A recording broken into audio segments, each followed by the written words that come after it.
Kejaksaan Negeri Manado akhirnya menahan 2 orang tersangka kasus dugaan korupsi pengadaan incinerator tahun 2019. 2 tersangka yakni TJM mantan PLT Kadis Lingkungan Hidup Kota Manado dan FS selaku penyedia barang.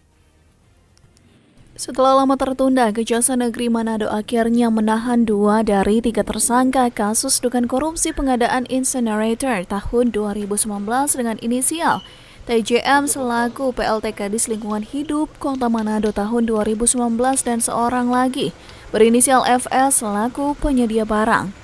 Penahanan tersebut disampaikan langsung oleh Kepala Kejaksaan Negeri Manado Wagio Santoso pada Senin malam. Kami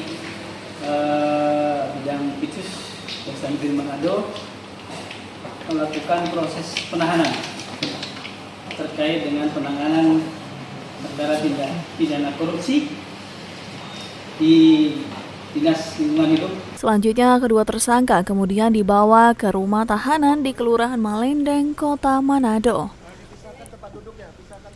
Eka Putra melaporkan untuk Kawanua TV.